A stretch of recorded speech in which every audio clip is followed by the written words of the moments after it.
Hello and welcome to your first day of class. I'm Marketing Communications Manager Daniel Sloan, and on behalf of Trident, I want to say thank you for taking the next step in your educational journey with us. New students often have a lot of questions, and we are here to help. As a way to ease you into our unique student-centered model, we've designed this webinar that will cover all of the areas vital to success in your chosen program. Let me introduce today's presenters. First, we have Dr. George Del Hierro. He joined Trident in 2010 and currently serves as a full-time instructor and course coordinator in University College. During his time at Trident, he has worked closely with students in a variety of roles, including academic advising, financial aid, and academic probation support services. Dr. Del Hierro earned a PhD in educational leadership from Trident and has received numerous awards during his time at the university, including honors for communication and collaboration, and for student motivation. He is a passionate advocate for student success. Next, we have Tasha Keratin. She currently serves as a Student Success Advisor 3 and part-time faculty member. For the past 10 years, she has helped facilitate initiatives to improve student success, namely as Senior Manager in the Center for Student Success. From assisting with orientation to being a member of the Committee on Academic Standards, her passion is to help students reach their academic dreams. Joining us during the Q&A session will be Christina Saenz, a Student Success Advisor 3 in our Center for Student Success. She has held a number of roles during her 8 years at Trident, including Supervisor of Graduate Advisors. Her dedication to meeting student needs is demonstrated through compassionate, active listening, seeking to understand and striving to act in the best interest of her students. Just a few notes before we begin today's session. Although a portion of this webinar has been pre-recorded, you have the option to ask questions at any time. Look for the control panel on the right-hand side of your screen, find a question box, type in your question, and then hit submit. The FDOC team is behind the scenes right now. Let us know if you have any questions. We'll answer them during the live Q&A session at the end of the presentations. Now I'm going to hand things off to Tasha to talk about student success tips. Thanks, Daniel, and welcome everybody. We're so excited to have you here. I love Trident University. I've been a student, I teach, and I wear many different hats, and I work with students very closely. So this is an exciting time for you to start on your educational path.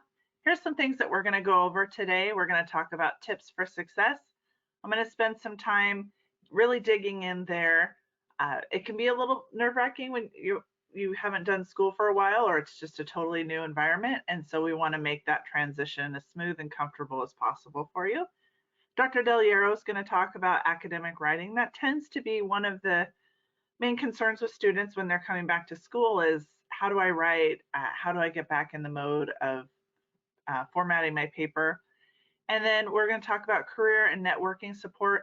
But I would ask everyone to stick around for what I think is one of my favorite parts of the webinar, which is the questions section. We always have great questions, and there's a great student success story at the end, so stay tuned. Now we're going to talk a little bit about just tips for success and moving into your classes for the first time. So whether you've been away for years, maybe this is your first class in college, or maybe you're just transitioning right into a different school, we want you to be confident. Everyone here has a different walk of life, and you all bring different perspectives. Whether you're a stay-at-home parent, maybe you're a veteran or advanced in your career, or maybe like one of my 89-year-old students who came back and got a master's degree, you're in another season of life and you're ready to move forward. So what I mean by that is, know that your perspective will enhance the conversation and your discussions in your class, and you are worthy to be here. So feel free to ask questions. Know that you're supported. We're going to talk about your support team. Get to know your professors and peers. As faculty members on here, we often see students a little nervous to reach out to us, and there's no need for that. We want you to feel connected as a university and between you and the student. You as the student, my apologies. We're going to talk a lot about time management and long-term academic planning, but most importantly, have fun.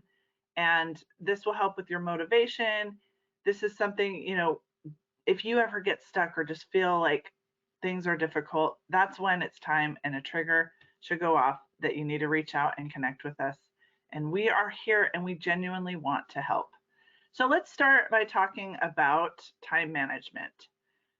And this is something very near and dear to my heart. As Danny Sloan said, I got my master's degree at Trident University. At the time, I was a manager. I had a very extremely premature baby. I was in the office a lot and managing life and work, and I wanted to get my master's degree. So I can relate to trying to balance it all. One of my rules was when I got home from work, I wasn't allowed to sit on the couch. And the reason I say that is because it is so easy, especially these days, to just sit down, watch some TV, or get on your phone and just kind of veg out. By staying off the couch, my rule was then I wasn't allowed to sit on the couch until I went and did my homework. So that kind of comes up to our first point, which is create a time management plan. This might be new for some of you, or some of you might live and die by your planner. And so if this is new for you, think about it this way. You're creating a plan to succeed. When I see students not creating a plan, sometimes I challenge them to do so, and usually they come back and are able to submit more on time. They're able to figure out when they want to go to school for themselves. No one here is telling you to go to school at what time, right? Usually you have a certain amount, whether if it's your CERT program, you have a week, or if it's your master's, associates, or bachelor's, you have 2 weeks to do your module. And so anytime within there, you need to set aside a few nights or maybe mornings, whenever you think best and you have time dedicated to make that your school time. So when your friends call and they miss you because they haven't seen you in a while, you've got schoolwork to do and you want to plan your life around that. Now, Trident is all about flexibility too. And so consider weekends, holidays, birthdays, vacations. We want you to have a life, but you're now fitting this new component into your schedule. And if you don't make time for it, there just won't be time for it. And so I love to see a student with a plan. If that's something you can do today, get out your planner. I use my planner here. I have a wall calendar that you can see here in the back, and I have a digital calendar. So I am all about scheduling your schoolwork. And in the beginning, you may want to go in every day for even 15 minutes just to get a sense of what do you need to accomplish the things and to kind of feel like you're in the rhythm of school. Because I always tell students, in your first few sessions, always take classes back to back so that you can get into a good rhythm. Because once you get out of that rhythm, sometimes it's hard to jump back in. So write down your due dates. The bachelor's and master's and associate's classes are usually due on Sunday nights. So I would always say try and do your first discussion the first week of the module and your peer responses the following week. If you have questions about this, we can talk more in the Q&A section as well. And make adjustments to your schedule, but I think the key is to just have a plan, right? Don't get discouraged when you fall behind. Again, as I mentioned before, that's kind of that trigger. If you're falling behind, you may think, oh, well, I don't want to give excuses, or this is just on me. Trust me, we understand what it's like to be adults and to have things come up. And so we can't help you if we don't know what's going on. And it's not to judge you. It's not to be upset with you. It's to say, hey, that's okay. Look, you still have time to do this, or maybe we can help you with this option. Again, there are options and exceptions if needed. And that's something that there are eligibility requirements, but we want to help you with. So let's talk a little bit about who you're going to be reaching out to in that support group.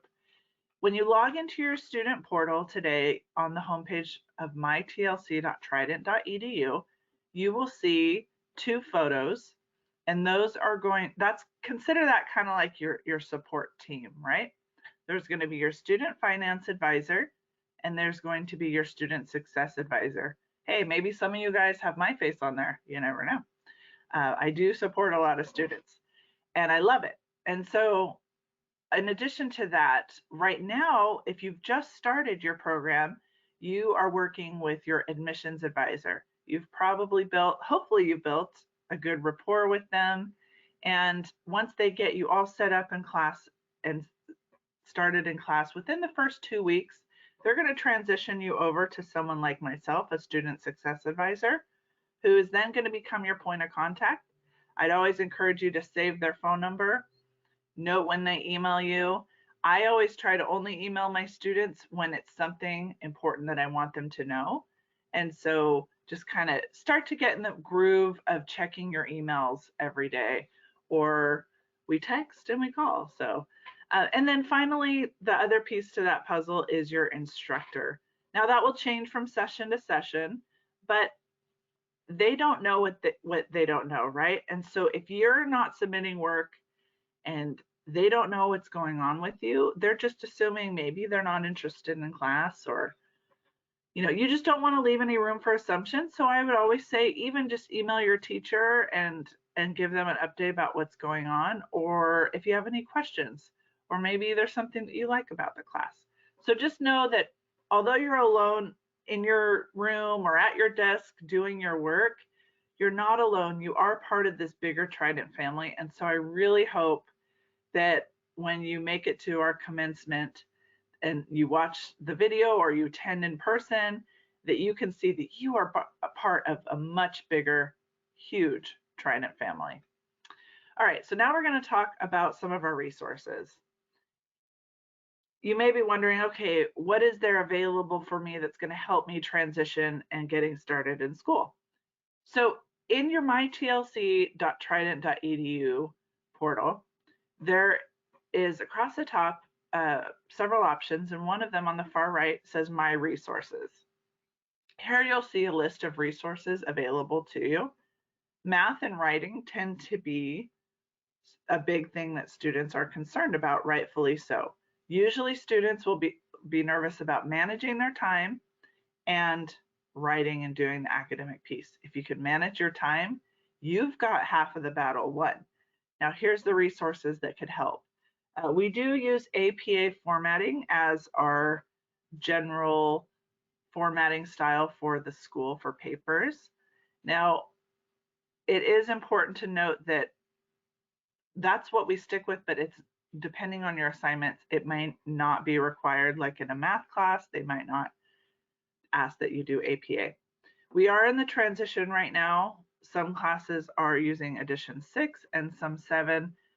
That is something that is in the process of transitioning. So I'd always ask your teacher, but the key is I would encourage you to start to get to know that. A quick Google search and you will find so much information on that. But don't be worried, don't be overwhelmed by it. Learning is a gradual process, right? And then the Turnitin guide, which is something to kind of help you ensure that your work shows as your original work. The next thing that we're going to talk about is tutoring services. So if you see on this next slide that you are in one of these classes, English 101, Math 101, Statistics and Math 201, Health Statistics, Operations Management, Finance, or any of the TUX courses, there is something, and you'll see on here on the screen, that's called free tutoring. What this is we've partnered with tutor.com. And so if you're like me, you stay up late and you do your homework after the kids are in bed and everything's done. And so you can access a tutor anytime, 24/7. And it usually takes about 1 to 2 minutes to connect, but it's a great option if you're just feeling like, I just need to ask a few questions, or am I doing this right? So I'd encourage you to use that.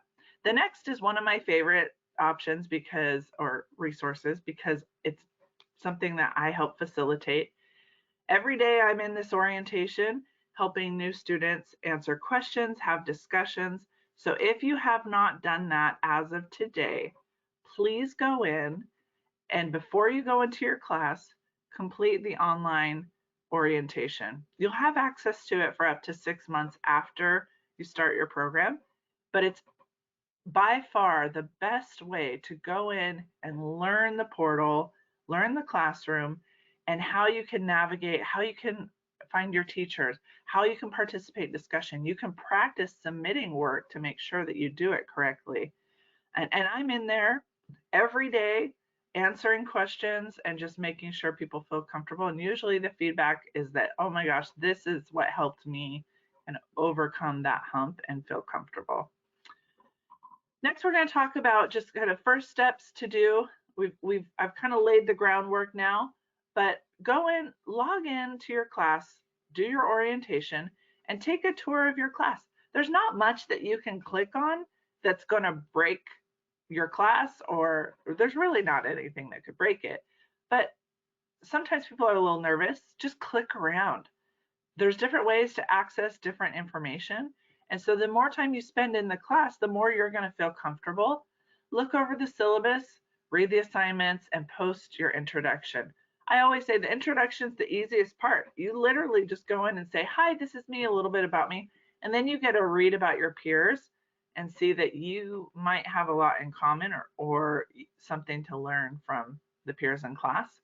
Ask questions and develop your time management plan. So that's kind of like the pre-gaming for the class, right? You want to make sure you've read the syllabus, you've read everything, but don't feel overwhelmed. I always felt in college, like the first week of class, that it was a lot of information, but then over time, you get reminders, you check your schedule, and you're doing good. And so develop that plan and check in with your advisor. I always, whenever I see a student that I don't know, I call them. I'm like, I need to know you because we haven't spoken yet. And I truly want to know them and what their goals are. So in summary today, you're going to log in, you're going to complete your orientation, you're going to introduce yourself in your class. And then I would encourage you by midweek, usually by Wednesday, to submit at least your Module 1 discussion post. That's different than your introduction. That's an actual assignment discussion post. Keep in mind, teachers are bound to a rubric. What is a rubric? It is a list of criteria that the student needs to meet for each assignment. And so you can see even in your class, okay, if I submit it on time, I'm going to get like full points, or, you know, they require this many words, so I get this many points. So always look at your rubrics. For all of our assignments, every module is 3 assignments. You're going to have your case assignment, your SLP, and your discussion post. Most classes have 4 modules. I think pretty much all of them. And sometimes your SLP might be a quiz or a paper. Your case assignment typically is a paper or an activity in that regard. Get to know your professors, set up your work area, and just be ready to go. And I would say as soon as you get your first discussion in, try to write a paper maybe by the weekend so that you don't have your case assignment, your SLP the second week of class. Or if you do both of them in the second week, it's no problem. But just make sure that you kind of know each day what you're going to be working on and submitting. And so my last advice is just really reach out, and we don't want you to feel alone. I always tell my students, I am full of the most random information. And so you don't know unless you ask. Maybe you can't find a resource in the library. Maybe you aren't sure how to set up text to get a grade notification. We can help you with that. So that being said, I'm excited for you. Hopefully that this information was helpful. I'm going to turn the time over to Dr. Del Hierro, and he's going to discuss one of the topics that I think is really crucial, and get ready to take some good notes. We're going to talk about academic writing. Dr. Del Hierro, I turn the time over to you. On behalf of the faculty, I just want to extend my warmest welcomes to all of you. It's always the most exciting time of the month for us to welcome in a brand new crop of leaders into the Trident family. And so We all look forward to interacting with you, getting to know you, and seeing what great things you accomplish in and out of the classroom. So this section focuses on academic writing. It's one of the points of concern for some students, especially who have been out for a while. It causes some anxiety, and so the goal of these next couple slides are just to relieve some of that anxiety and give you some direction to build momentum. So Michael mentioned it, but these first couple days, it's going to be really imperative for you to get the wheels going. And so I hope to provide a broad overview of what your faculty will expect of you with writing, and to relieve some of that anxiety for you. This first slide is it's meant to frame your mindset for what the expectations are within academic writing, and why and how is it different from what you might be used to within your military experience or business experience.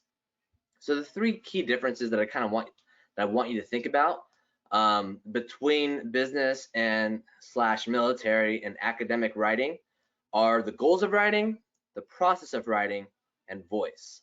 And so when you're in the military, so the first one is the goals of writing. If you're going to graduate from an accredited institution, you're expected to have a high degree of written and oral communication skills.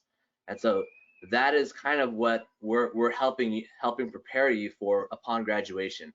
So the first point that I want you to think about is the goal of writing. So when you're in a business environment and when you're in a military environment, your goal of writing, the only purpose you're writing is for mission accomplishment and to accomplish objectives. The difference within what you're going to find in an academic environment is that the goal of writing is to help you become a better communicator.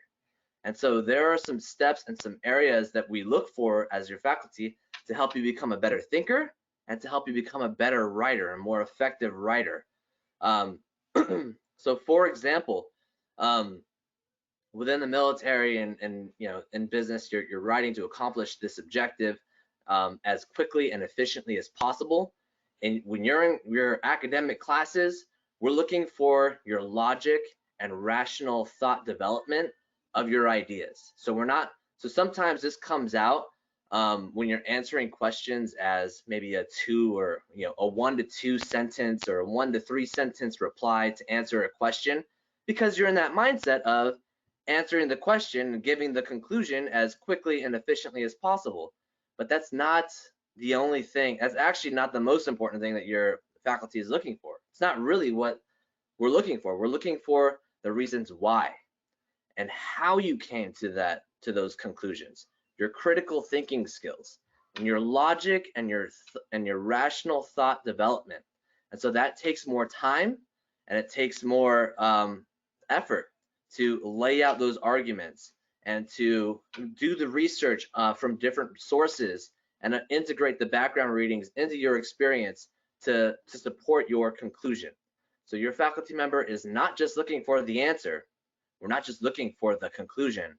We're looking for your reasons why, the thinking and the evidence behind it, and your logic and your rational thought development. The second area of that's a challenge or the difference between military and business writing versus academic writing is the process of writing. So when you're in a business environment or you're in a military environment, your superior would give you a command or an objective to write up a memo or write this up or write that up, do a report. You pass it off to your superior edits it, adds a couple things, passes it off to their superior, and before a decision is made, there's 2 or 3 hands that have touched this document. That's different than what you're going to find here and what your experience will be in an academic environment, because you are the single author of this document, of this assignment. So you have to go through the brainstorming. You have to go through the outlining and the editing and the drafting and the formatting, and all those things take time. And so you have to consider those elements when you develop your time management plan for these classes. The third key difference is voice. So if you haven't noticed, especially in the military, you're big on uniforms. I mean, you're dressing the same, you're often talking the same, and sometimes that comes out in your writing.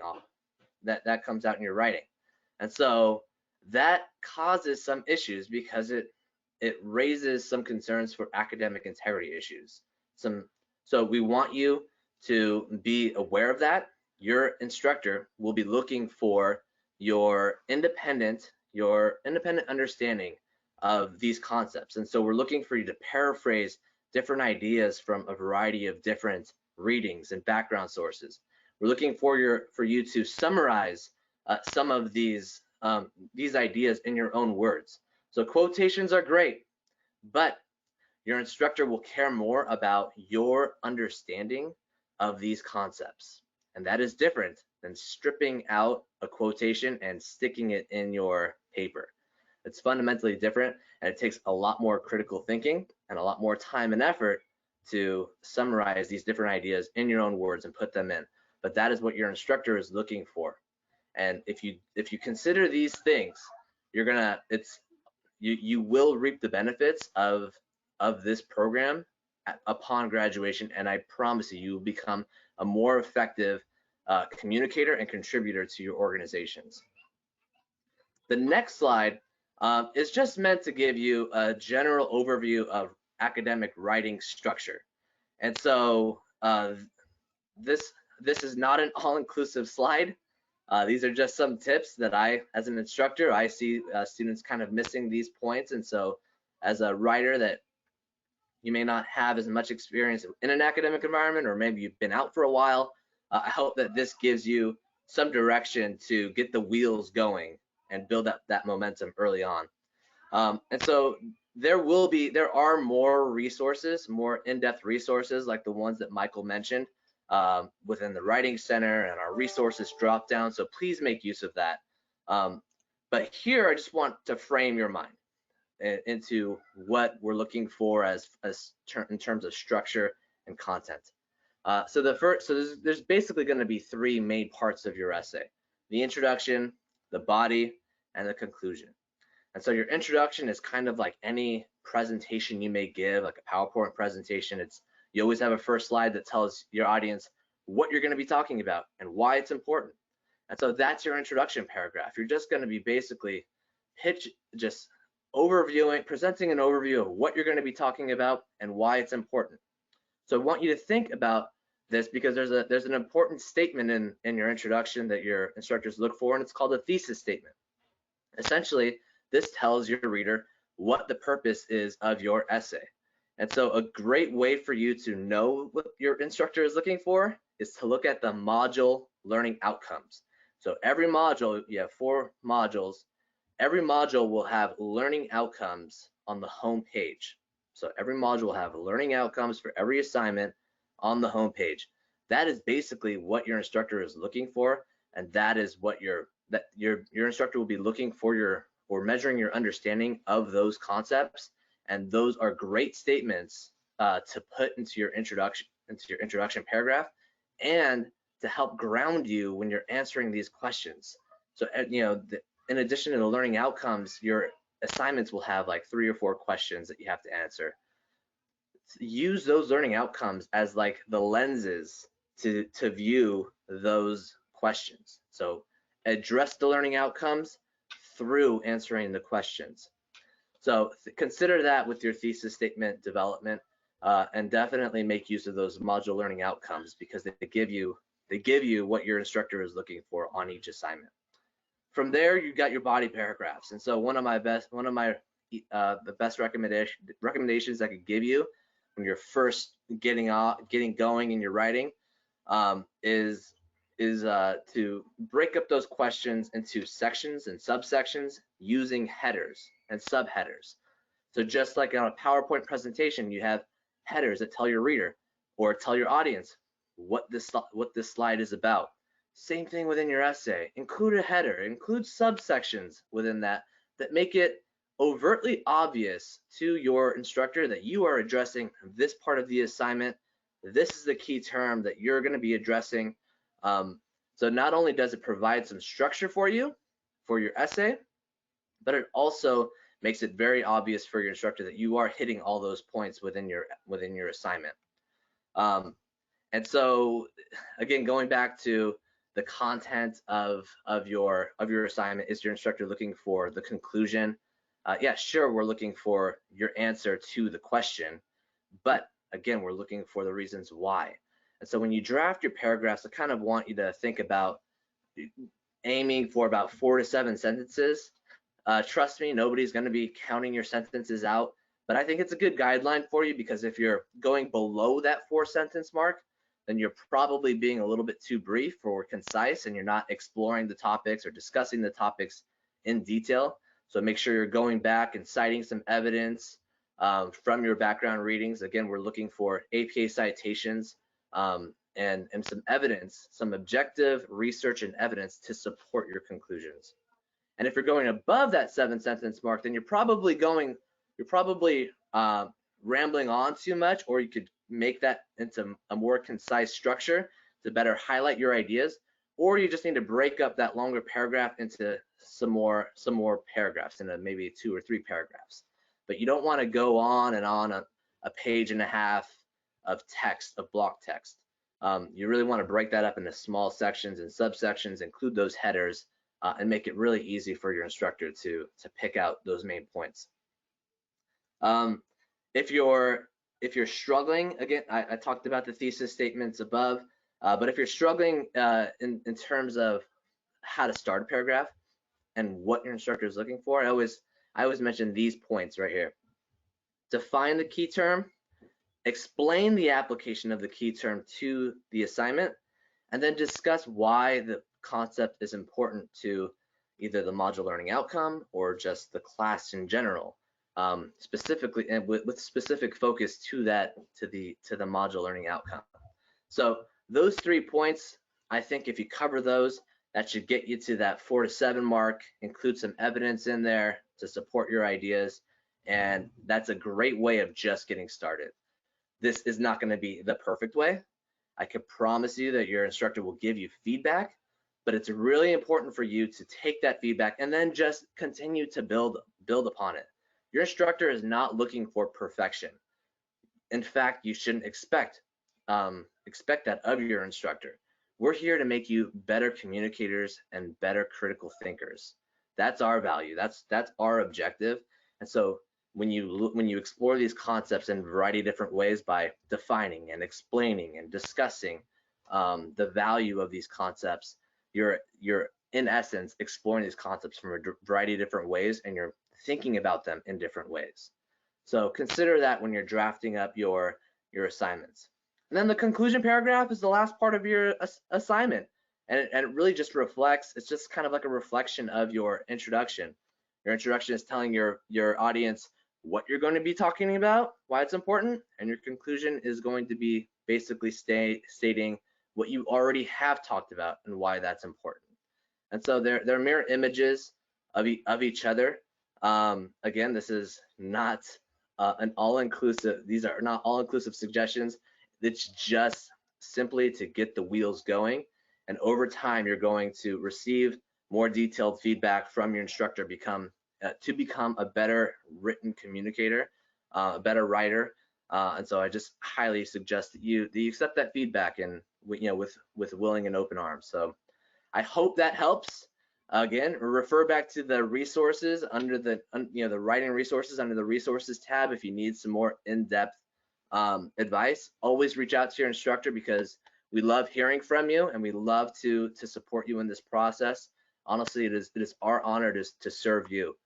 So please make use of us. Thank you, Dr. Del Hierro. We also have resources to help students outside of the classroom. First, there's Alumni Fire, which is for all current students and Trident alumni. The URL is on your screen now. This is a place where you can connect with other students, alumni, faculty, and staff to get advice on your education, career, and more. For more information, reach out to alumni@trident.edu. We also have Career One Stop, which is a source for career skills development, such as resume reviews, interview practice, and more. This can be accessed on the front page of your student portal right after you log in. If you have any questions on that, reach out to Trident Trident.careers@trident.edu. That's Trident, the number 4, careers@trident.edu. And now we're going to move on to today's Q&A session.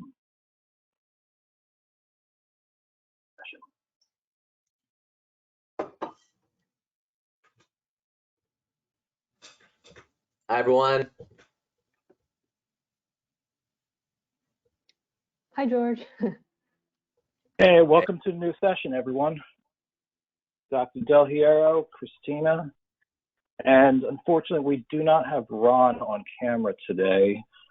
That's what they say about technology not working when you need it to, but his webcam apparently decided to, I think it died today, but next time he'll have a brand new one. So Ron, are you on? I am here.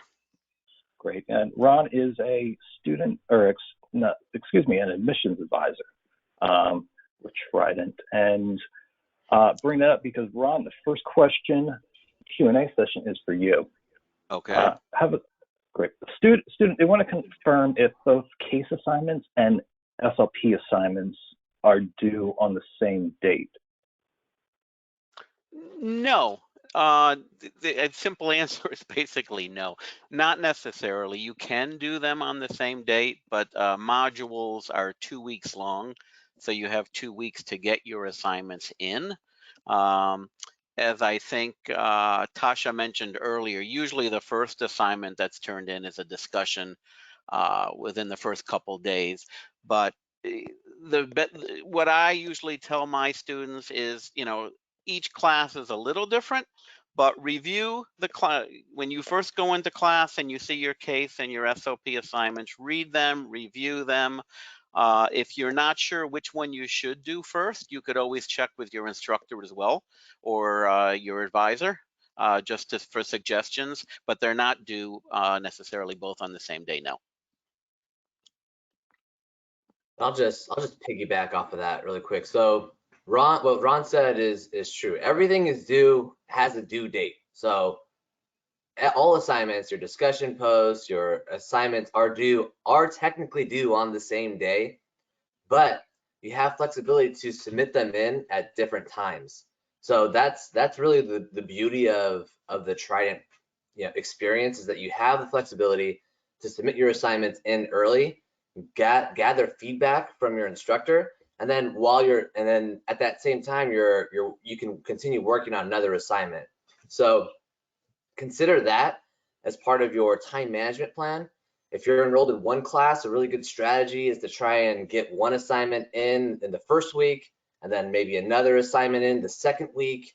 That way you're making adequate progress. You're keeping that momentum going throughout the entire module. So that's just part of that. That's something that I would encourage you to consider. But something for the discussion posts that I look for, and I know that a number of other instructors look for, is consistent participation.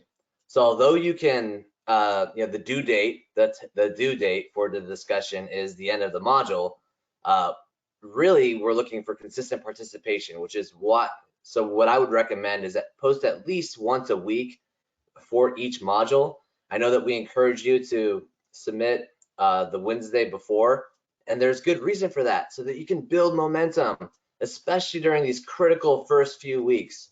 So think about that.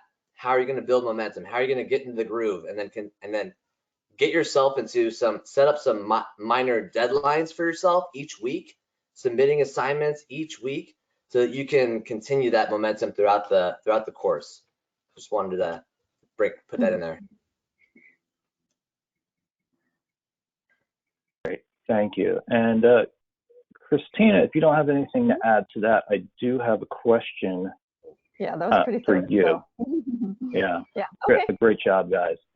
This is coming from a master's student.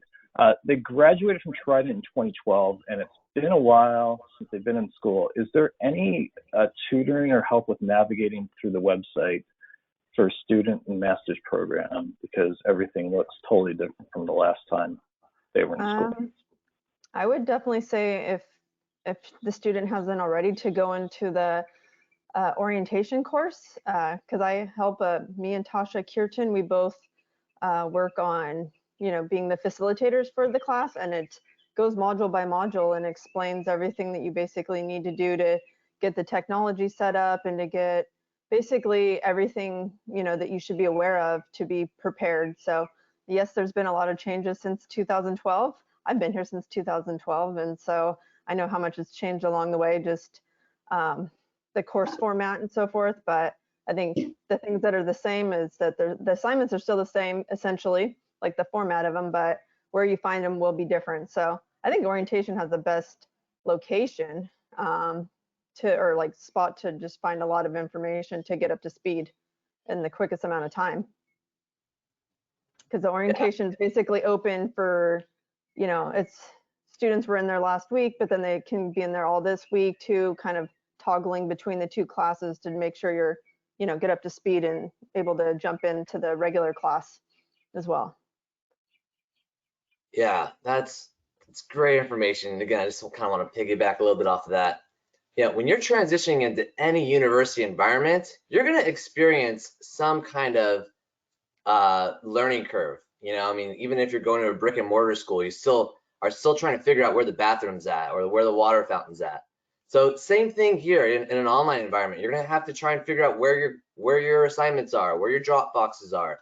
And the orientation is such a critical part of you working efficiently. So some students think, well, I don't want to do anything extra. Like I already have my class. But really, then sometimes they experience some struggles with finding out where their advisor is, how they contact with their professor, a little bit of the writing culture. So all of these things are mentioned in the orientation to help you transition as smoothly as possible and to bridge that learning curve. So it actually is a great benefit to you. So because you're not trying to figure out things by yourself. You've got this amazing orientation where a lot of thought was put into it. To help with this transition, and that's why we're having this webinar right now. I did want to bring back something. We talked about module due dates.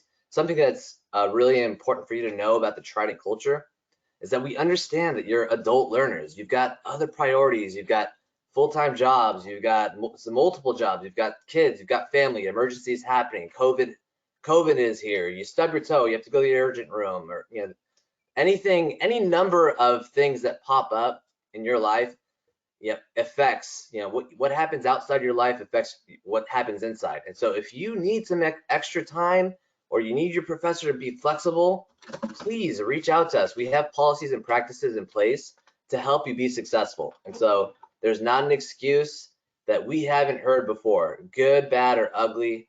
No matter how ridiculous you may think you sound or petty or whatever it is, please do not hesitate to reach out to us, because bottom line is you need to get to the finish line. The finish line is graduation, and sometimes that path, especially for adult learners, is not a linear path. You need to take some you need to take some unexpected turns and adapt and overcome those challenges. So make use of us. I referenced that in regards to the module deadlines that we were talking about. So if it does look like you're gonna need some flexibility with those deadlines, and work with your instructor. Please reach out to us. Work with your advisor like Christina, who will help you be successful in and out of the class. Thank you. And next question, Christina, can you explain the difference between an admissions advisor and a student success advisor? Sure. So admissions advisor, and I did work before as admissions advisor here at Trident too. So that's how I got started here. But I think as far as admissions advisor, it's mostly helping a student to figure out which program they want to select and making sure it's the right fit.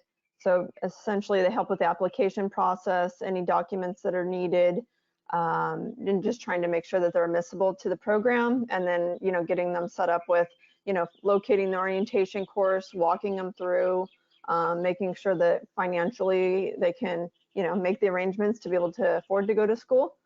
So admissions helps really to get the ball rolling, and then the Center for Student Success. I'm a success advisor for the doctoral programs, but all of our roles are the same. Like, we're supporting our students, meeting you after a week or 2 weeks of being in class, and then that's when the baton is handed off, and So essentially after that, then the student works with the success advisor from after module 1 all the way through graduation. So it can be, you know, depending on the length of the program and how many units transfer in, sometimes it's short and other times it's a little bit longer. So, but overall, that's the rhythm of it. Great, thank you, Christina. Ron, this question is for you. Okay. Yeah, as a student, is my attendance monitored anyway? Yes.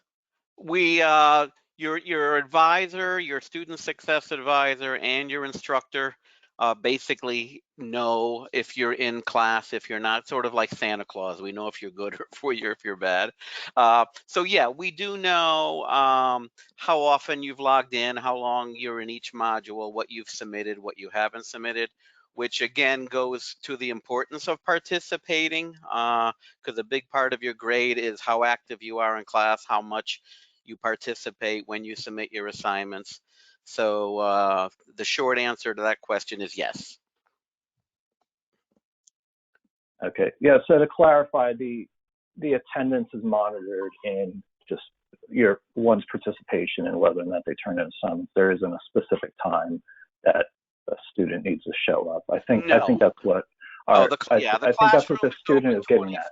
24/7, yeah. So because we have students all around the country and everybody has a different schedule. So, a time that may work for one student, which is, 5 o'clock in the afternoon, may not work for someone else.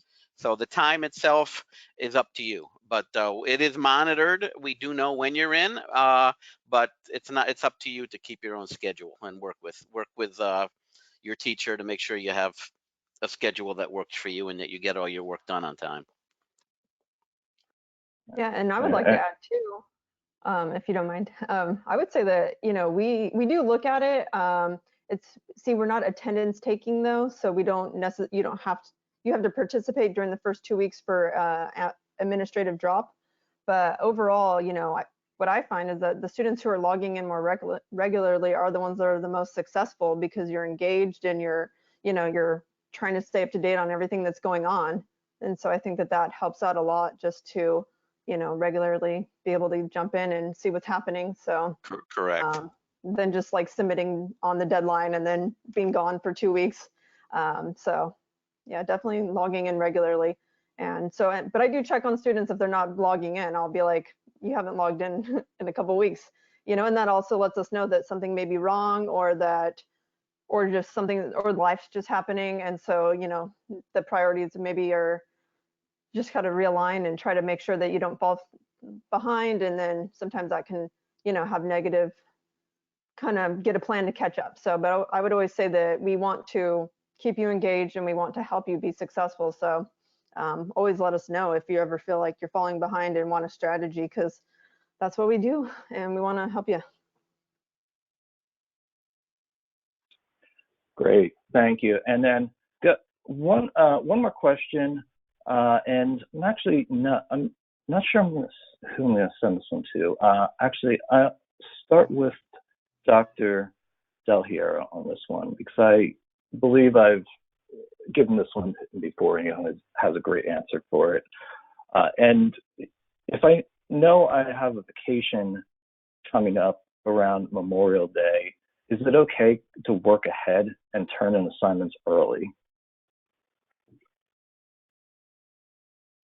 Yes, absolutely. So again, that's the beauty of the Trident experience, is that this flexibility. That flexibility goes both ways. If you're gonna work ahead, then you have that opportunity to work ahead.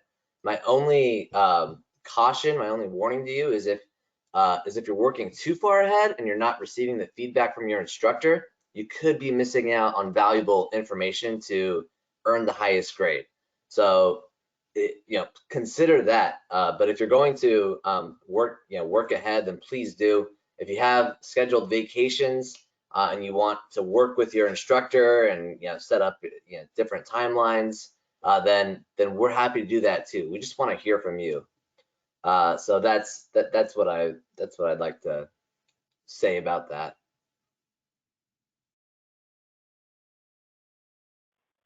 Okay, if we don't have any additional comments, I want to thank everyone for attending today. Thank you for all the great questions and interacting. And now I'm going to hand things off to Ron. Actually, Daniel? Yes.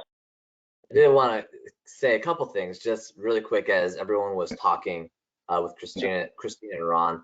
If you haven't felt this yet out of this webinar, I just want to make this really clear. But it is central to faculty and staff here at Trident to be proactive, to have this proactive approach to you. So when we were talking about monitoring attendance, look, we just want to know you're alive and that you're making activity, you're making progress, and that's a part of our proactive approach. You're not going to see us, sitting on our hands, waiting for you to, by the end of the module or the end of the session, waiting for you to reach out to us and let us know there's a problem. If these markers are not being hit, you know that there's somebody who cares that is going to be there to knock on your door, or shoot you an email or send you a text to let you know we care, and that and to let you know that we want to support. There was during this discussion also between talking about the student success advisor and the admissions advisor and the financial advisor and your instructor. Know that there's a network of support. These people are not just on islands, and you shouldn't feel that way either. We are constantly communicating with each other so that you have this web of support, of overlap throughout your experience. So you should never feel like you're on an island, that you're doing this alone. And so I just wanted that to shine through when we start talking about all of these different types of advisors and instructors. Reach out to any one of them, and I promise you that we are all in communication because you have a team behind you. So I really wanted those things to shine through within the presentation and the discussion. So that's all I have to say. Very true. Yeah. We second and third. Great point. I work in marketing, which isn't student facing, and I talk to students all the time. So it's basically really sums up what we're all about. And speaking of student success, now I'm going to hand things off to Ron, and he's going to end today's webinar with a student success story. But good luck, everyone, this session, and thank you for attending. We're here if you need anything. Bye, everyone. Okay. Good luck. See you in class. Hi, everybody. Sorry you can't see my face live, but that happens. But yes, I was told to share a story, so I wanted to share this student success story about a student who received their Bachelor's of Science in Business Administration, as well as their MBA, and they're from Southern California. And the student's journey wasn't without any obstacles. First off, his father had trouble finding stability after leaving the military, which eventually led to his parents separating when he was young. And that forced him to grow up with two younger brothers and a single mom in a really rough neighborhood. Some of his friends ended up in jail, some lost their lives, and he even ended up losing one of his brothers to a drunk driver. Eventually, after some time, he did reconnect with his father for the first time in several years, and his father was now clean. He was on the right track, and as the oldest brother, he became motivated and felt it was time, and it was his responsibility to be the one to set a positive example. So after he graduated, he enlisted in the military also, and it was like all business after that. First, he earned his Bachelor's of Science in Business. He was the first in his family to earn a college degree, and this also gave him the extra boost he needed for a significant military promotion. Then he went on to complete his MBA, also here at Trident, and even until today, he continues to serve our country in the military. So we're proud of him, he's proud of Trident, and we hope you guys all have a wonderful experience, and reach out to all of us anytime you need something. Good luck.